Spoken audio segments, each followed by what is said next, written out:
Hər birinizi salamlayıram. Mən Sara Müzəffər, kanalıma xoş gəlmisiniz. Uzun müddətli dərs videolarımız yoxdur, amma artıq yenidən çəkməyə davam edirik. Biz qalmışdıq axırıncı dəfə Azərbaycan 20-ci əsrin əvvəllərində. Orada yeni aqrar qanunlar, kənd təsərrüfatı sənayinin vəziyyətindən danışmışıq. Bugün danışacağıq tətil hərəkatından, Milli Partiya və dumalardan. Lakin dərs izahına keçməzdən əvvəl sınaq qrupu barədə məlumat vermək istəyirəm. Sınaq qrupumuza qoşula bilərsiniz. 7 aprel tarixində fəaliyyətə başlayıb. Aprel ayı ərzində hər gün bir sınaq göndərilir və izahı göndərilir. May ayından isə hər gün 2 sınaq və izahı göndəriləcək qrupa. May ayında imtahana qədər sınaq qrupumuz davam eləyəcək. İkinci isə sizdən istəyəcəyim bu videonun rəylərində əsasən imtahana qədər sizə hansı istiqamətlərdə kömək lazımdırsa onları qeyd etməyinizdir. Yəni hansı tip videoları görmək istəyirsinizsə onları qeyd edin. Mən də onlar barədə çəkim və sizə kömək olmağa çalışım. Dərs videolarımız isə davam eləyəcək. Aprel ayının sonuna qədər biz Azərbaycan tarixində qalan mövzularda yekunlaşdıracağıq. Ümumi tarix bütün mövzu izahlarımız var, baxa bilərsiniz.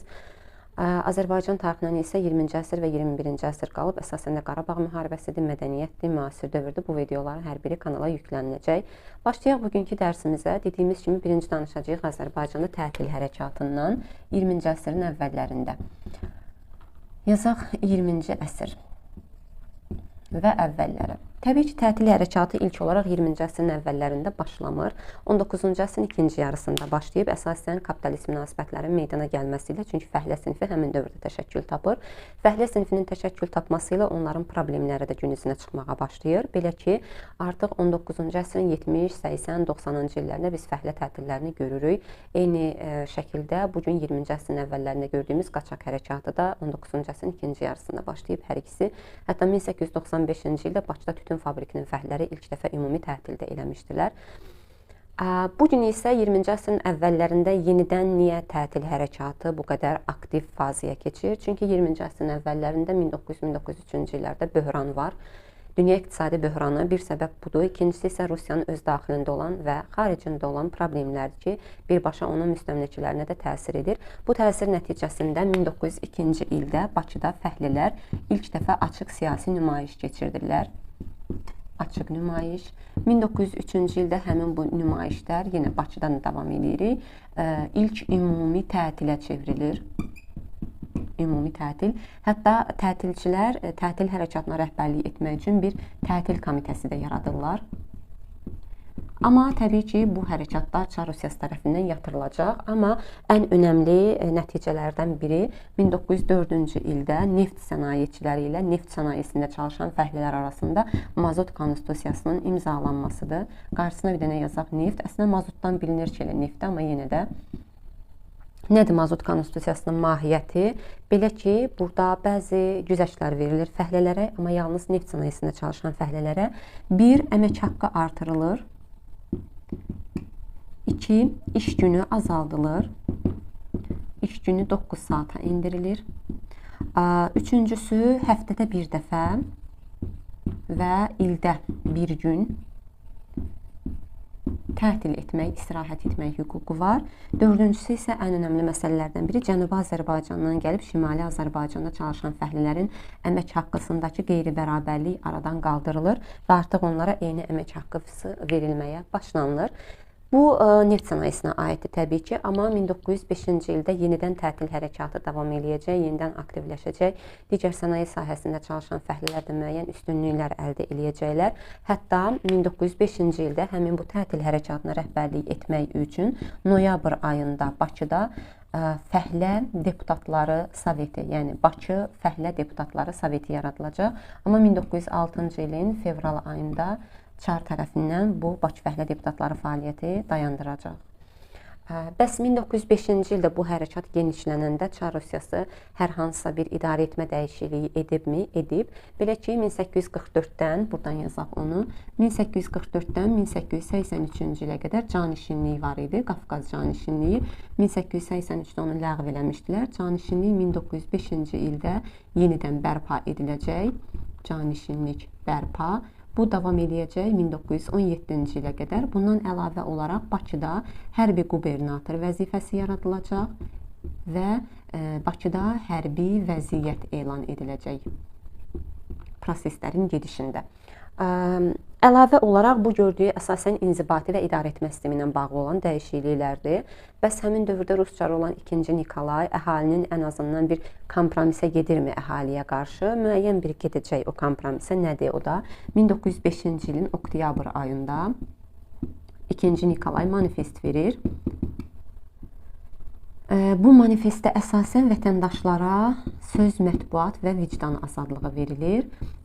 Bu söz sizə məncə tanış olmalıdır. Hardan? Söz, mətbuat və vicdan azadlığı məsələsi Amerikadan, yəni Amerika Birləşmiş Ştatlarından. Bir də yadınıza salın ki, ABŞ-da vətəndaşlara nə vaxt söz, mətbuat və vicdan azadlığı verilmişdi.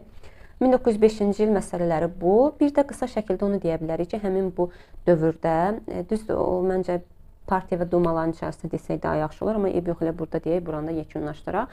İki məsələni qeyd eləmək istəyirəm. O məsələlər də nədir? Həmin dövrdə 1905-ci ildə Əlmərdan bəy Topçubaşovun rəhbərliyi ilə 1905 Əlmərdan bəy Topçubaşov Rusiyaya Azərbaycandan göndərilən ilk proqram sənədi hazırlanır. Yəni ərz hallar, mövcud şərait barədə məlumat verilir. Bir də həmin bu illərdə 1905-1906-cı illərdə Azərbaycan ziyalıları əsasən bu kapitalistləri nəşr-i maarif və nicat cəmiyyətlərini yaradırlar. Bu hərəkatlara dəstək etmək üçün. Əsasən amma bu hərəkatlar dedikdə bilsiz nə nəzərdə tutulur? Bu nəşr-i maarif və nicat cəmiyyətləri məsələsində təbii ki, bunu yaradanlar həmin dövrün kapitalistləri fəhlələrin xeyrinə yox, sadəcə indi danışacağımız məsələyə aid olacaq bu. Çünki 1904-cü ildə Azərbaycanda milli oyanış ikinci mərhələyə daxil olur. Yəni bu əsasən partiya və dumaların. Dumalar dediyimizsə partiyaların yaradılması ilə əlaqədardır. Artıq fikir yenidən dəyişməyə başlayır. Tətil hərəkatı əsasən bunlardır. Bunları öyrənsəz kifayət edir. Növbəti dərsimizin içərisində qısa şəkildə məlumat verəcəyim bir məsələ var. 1905-6-cı illərdə Rusiya əhalinin diqqətini bu tətil hərəkatından yönəltmək üçün milli qırğın siyasətinə əl atacaq. O növbəti dərsimizdə qeyd ediləcəyimiz məsələdir. Dedik 1905-ci ildə Çar 2-ci Nikolay söz, mətbuat və vicdan azadlığı haqqında fərman verdi, manifest verdi və onun həmin bu manifestini əsasən Rusiyada dumalar təşkil ediləcək. Təbii ki, Rusiyanın tabiliyində olan müstəmləkələrdə həmin o dumalarda iştirak etmək hüququ qazanacaqlar. 1906-cı ildə 1-ci Dövlət Duması fəaliyyətə başlayacaq. 1-ci Dövlət Dumasından bizə lazım olan məsələ odur ki, ümumiyyətlə Dövlət Dumalarından bizə lazım olan məsələ odur ki, Azərbaycanı o dumalarda kimlər təmsil edirlər? Məsələn, 1-ci Dövlət Dumasında Azərbaycanı təmsil edənlər olacaq. İlk Əlmərdan bəy Topçubaşov burada yenə var. Sonra 2 İsmail xan Ziyadxanlı. 3-cü deməli Əbdürrəhim bəy Haqverdiyev. 4-cü Ağaxan İrəvanski. Bunun adını təzə salıblar kitablarımıza. 5-ci qeyd eləyə bilərik kimi. Deməli Topçubaşovu yazdıq, Ziyadxanlığı yazdıq, Əbdürrəhim bəy Haqverdiyevi yazdıq, Ağaxan İrəvanskini yazdıq, Məmməd Tağı Əliyevi. Bir də 6-cı Əsədullah bəy Muradxanov. Bunlar olacaq Azərbaycanı 1-ci Dövlət Dumasını təmsil edən deputatlar. 1-ci Dövlət Dumasında Əlmərdan bəy Topçubaşovun rəhbərliyi ilə ümumiyyətlə bir müsəlman fraksiyası yaradılacaq. Ona da rəhbərlik eləyəcək Əlmərdan bəy Topçubaşov. Lakin 1906-cı ildə elə Çar 1-ci Dövlət Dumasını qovacaq. 1-ci Duma qovulandan sonra Topçubaşov və Ziyadxanlı, yazaq burada Əlmərdan bəy Topçubaşov və İsmail xan Ziyadxanlı Vuborqda bəyannamə imzalayacaqlar. Vuborq bəyannaməsi və bu bəyannaməyə görə həbs ediləcəklər. Lakin 3-4 aydan sonra yenidən həbsdən azad ediləcəklər. Növbəti Dumaya seçkilər 1907-ci ildə keçiriləcək 2-ci Dövlət Dumasına. Yenə bizə buradan lazımdır ki, Azərbaycanı burada kimlər təmsil eləyir? 1. Fətəli xan Xoyski. 2-ci Xəlil bəy Xas Məmmədov. 3-cü Zeynal Zeynalov. 4. Mustafa Mahmudov. 5-incisi isə Məmmədağa Şahtaxtinski. Nəysə, getdi. Bu da 2-ci Dövlət Dumasında Azərbaycanı təmsil edən şəxslərdir. Əsasən burada yadda saxlamalı olduğumuz şəxslər kimlərdir? Məsələn, Xoyskiyə yaxşı fikir verin, Xas Məmmədova yaxşı fikir verin.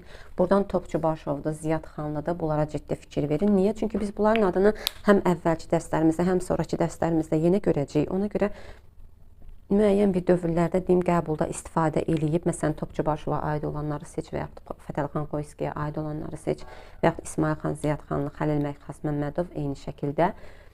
İkinci Dövlət Duması yenə 1907-ci ildə fəaliyyətini dayandıracaq. Elə 1907-ci ildə də 3-cü Dövlət Dumasına seçkilər keçiriləcək. Amma 1907-ci ildə artıq 3-cü Dövlət Dumasına seçkilər keçiriləndə Çar Rusiyası belə bir qərar verib ki, müstəmləkələrdən yalnız bir nəfər seçilə bilər. Azərbaycanı həmin Dumada təmsil edən şəxs olub Xəlil bəy Xasməmmədov.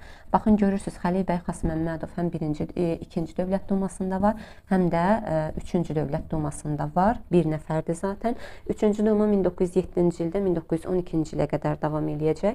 1912-ci ildə Azərbaycandan 4-cü Dövlət Dumasına seçkilərdə seçilən şəxs olacaq Məmməd Yusif Cəfərov. 4-cü Dumada 1912-də 1917-ci ilə qədər fevral inqilabına qədər fəaliyyətini davam etdirəcək. Bu oldu Azərbaycanlıların dumalarda iştirakı.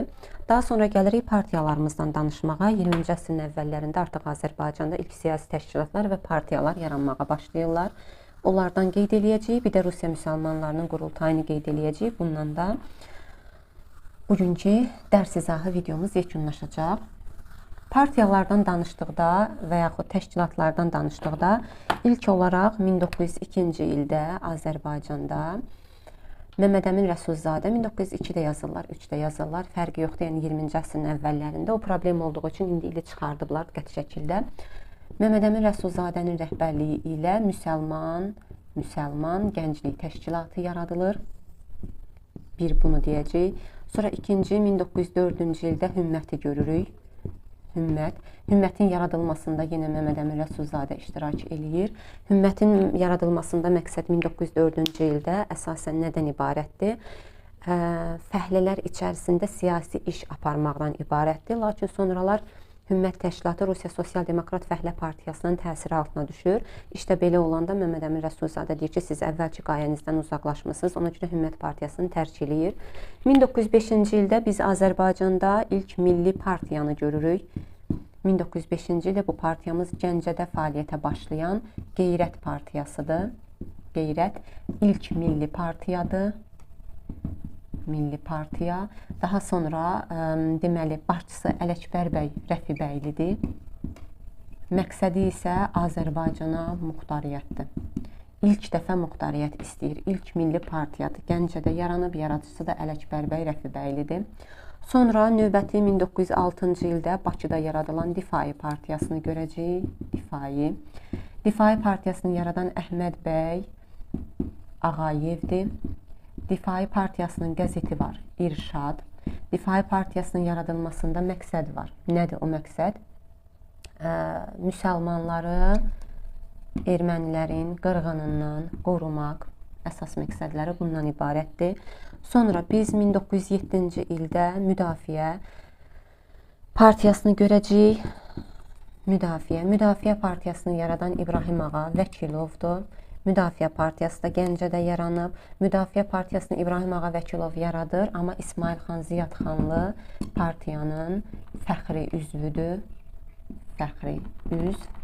Sonra biz nə görürük? 1911-ci ildə Müsavat partiyasını görürük. Müsavat partiyasının yaradıcıları başqadır, amma 1913-cü ildə əzbərləməyə ehtiyac yoxdur. Kimdir? Məmməd Əli Rəsulzadədir. Bunlara ehtiyac yoxdur. 1913-cü ildə sadəcə olaraq partiyanın işlərinə, idarə orqanlarına Məmməd Əmin Rəsulzadə gəlməyə başlayacaq. Sonra Müsavat partiyası deməli türkləşmək, İslamlaşmaq, müasirləşmək adı altında çıxış eləyir. Bərabərlik deməkdir Müsavat partiyasının. O adı Müsavat bərabərlik deməkdir. 1915-ci ildə Açıq Söz qəzetini nəşr etdirəcəklər. 1917-ci ildə ilk qurultayların keçirdəcəklər. Sonraki bu proseslər davam eləyəcək. Bir də son olaraq 1917-ci ilin martında Gəncədə yenə Nəsib bəy Yusifbəylinin rəhbərliyi ilə Türk Ədəmi Mərkəziyyət Partiyası yaradılacaq. Türk Ədəmi Mərkəziyyət Federalistlər Partiyası. Lakin sonradan bunlar 1917-ci il hadisələrini deyəcəyik deyə çox da geniş demirəm. 1917-ci ilin yayında Müsavat və Türk Ədəmi Mərkəziyyət Partiyası birləşəcək. Olacaq Türk Ədəmi Müsavat Partiyası. Niyə? Çünki bunların zaten proqramları eyni idi. Eyni şeydən çıxış edirdilər ona görə. Burada əsas fikir verməli olduğunuz məsələlər baxın Məmməd Əmin Rəsulzadə Müsəlman Gənclik Təşkilatında da var, Hümmətdə də var, Müsavatda da var. Hani Müsavat buradadır. Bu bunlar üçün oxşarlıqdır. Qəzetləri yadınızda saxlayın ki, İrşad Difainindir, Açıq Söz Müsavatındır. Qeyrət Partiyası önəmli partiyalardandır. Yenə onu da yadda saxlamağınızda fayda var.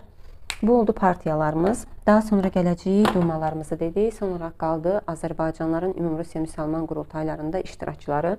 3 dənə qurultayımız var. Əslində qurultayları abituriyentlərə çox da salmırlar, amma MİQ-ə hazırlaşan müəllimlərimiz öyrənsə kifayətli. Qurultaylarda da zaten belə çox bir şey yoxdur. İndi onlar barədə məlumat versək. Deməli, nə var qurultaylarda? Ümum Rusiya müsəlmanlarının birinci qurultayı 1905-ci ildə keçiriləcək Nijni Novgorod şəhərində. Bu qurultayda nə yaradılması qərara alınır? Rusiya Müsəlman İttifaqı. Deyirlər ki, bunu yaradaq. Rusiya Müsəlman İttifaqı partiyası yaranır. Hətta bu partiyanın sədr müavini yenə bizimkidir, Əlmərdan bəy Topçubaşovdur. Bax, görürsünüz, ərz hallarda var, 1-ci Dövlət Dumasında var. Sonra burada Nijni Novgorodda Ümumrusiya müsəlmanlarının qurultayında var Əlmərdan bəy Topçubaşov. Ümumiyyətlə, bu qurultayın çağırılmasının məqsədi nədir? Çağırılmasının məqsədi o ki, Rusiya imperiyasının daxilində yaşayan müsəlmanları bir yerə toplamaq, onların təhsildir, mədəni səviyyəsidir, bunu yaxşılaşdırmaq, bir də onların arasında digər, yəni ruslarla, bir də digər millətlərlə olan qeyri-bərabərliyi aradan qaldırmaqdır. Rusiya Müsəlman İttifaqı partiyasını yaratdılar. Sonra ikinci qurultayımız Ümum Rusiya müsəlmanlarının ikinci qurultayı 1906-cı ilin əvvəllərində keçiriləcək, Peterburqda keçiriləcək. Burada artıq biz birincidə Rusiya Müsəlman İttifaqı partiyasını yaratdıq. İkincidə həmin bu Rusiya Müsəlman İttifaqı partiyasının proqram və nizamnaməsi qəbul edilir. Özdə bu proqram və nizamnaməni kim hazırlayıb? Əlmərdan bəy Topçubaşov, yenə burada da var. İkinci müsəlmanların qurultayının çağırılmasının əsas məqsədi Rusiya imperiyasında yaşayan türkləri vahid bir cəbhədə Rusiyaya qarşı birləşdirməkdir. Üçüncü qurultayımız isə Ümum Rusiya deməli müsəlmanlarının üçüncü qurultayı yenə 1906-cı ildə keçiriləcək. 6-cı ilin yay ayında yenə Nijni Novgoroddadır. Artıq burada Rusiya Müsəlman İttifaqının deyirlər ki, bir daimi mərkəzi komitəsini seçək. Rusiya Müsəlman İttifaqının mərkəzi komitəsi. Bu mərkəzi komitə də harda olur? Bakıda olur. Mərkəzi komitəmiz seçildi. Bir də üçüncü qurultayda əsas məqsəd müsəlmanlar üçün yeni təhsil ocaqlarıdır, məktəblərdir. Bunların açılması nəzərdə tutulub. Deməli, dedik, birinci qurultayda Rusiya Müsəlman İttifaqı partiyası yaradıldı. Sədr müavini oldu Əlmərdan bəy Topçubaşov. İkinci qurultayda Rusiya Müsəlman İttifaqı partiyasının proqram və nizamnaməsi qəbul edildi Topçubaşovun rəhbərliyi altında. Üçüncü qurultayda isə Rusiya Müsəlman İttifaqı partiyasının mərkəzi komitəsi seçildi. Daimi mərkəzi komitə, o da Bakıdadır. Hər birinin də dediyi ayrı-ayrı hər üçünün çağırılmasında məqsədi var. Birinci qurultayın çağırılmasında məqsəd Rusiya imperiyası daxilində yaşayan müsəlmanların digər millətlərdən olan qeyri-bərabərliyini aradan qaldırmaq, onları birləşdirmək, bir də əsasən mədəni təhsil səviyyələri haqqında qərar verməkdir. İkinci qurultayın çağırılmasında məqsəd Rusiya imperiyasında yaşayan türkləri vahid cəbhədə imperiyaya qarşı birləşdirməkdir. Üçüncü qurultayın çağırılmasının məqsədi isə əsasən müsəlmanların və türklərin bu mədəni səviyyəsidir, təhsil səviyyəsidir, yeni məktəblərin, universitetlərin açılma məsələlərini nəzərdə tutmaqdır. Bu oldu belə, bunları qeyd elədik. Bu dərsimiz yekunlaşdı. Növbəti dərsimiz yaxın günlərdə paylaşılacaq. İlk öncə qeyd elədiyim məsələləri xatırlatmaq istəyirəm sınaq qrupu ilə bağlı. Bir də kanalda görmək istədiyiniz tipdə videoları qeyd eləyin. Biz də onlara uyğun hazırlaşaq. İzlədiyiniz üçün təşəkkür edirəm. Növbəti videolarda görüşənə qədər hələlik.